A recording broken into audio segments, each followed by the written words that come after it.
கடலூர் மாவட்டம் உடுமலையிலிருந்து மூணார் நோக்கி செல்லும் பிரதான சாலை வனப்பகுதியாக இருப்பதால் ஒவ்வொரு விடுமுறையிலும் மறையூர், காந்தலூர், இறைச்சிப்பாறை, லக்கம் நீர்வீழ்ச்சி உள்ளிட்ட இடங்களுக்கு ஏராளமான சுற்றுலா பயணிகள் சென்று வருகின்றனர்.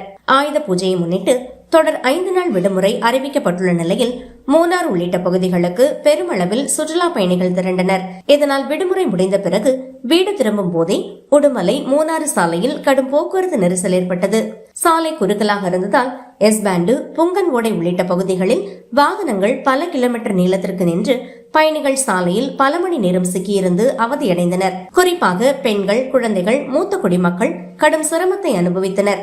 இந்த நிலையில் குறித்த சுற்றுலா பயணிகள் தெரிவித்ததாவது: விடுமுறை மற்றும் விசேஷ தினங்களில் இப்பாதையில் பெருமளவில் வாகனங்கள் செல்வது வழக்கம். ஆனால் சாலை மிகவும் குறுகலாக இருப்பதால் சிறிய தடங்களிலும் பெரிய நெரிசலாக மாறுகிறது. நெடுஞ்சாலைத்துறை அதிகாரிகள் உடனடியாக ஆய்வு செய்து சாலையை அகலப்படுத்த நடவடிக்கை எடுக்க வேண்டும் என தெரிவித்தனர். உடுமலை மூணாறு சாலையில் ஏற்பட்ட கடும் போக்குவரத்து நெரிசல் காரணமாக பல கிலோமீட்டர் தூரம் வாகனங்கள் அணிவகுத்து நின்று சுற்றுலா பயணிகள் கடுமையாக பாதிக்கப்பட்டது குறிப்பிடத்தக்கது.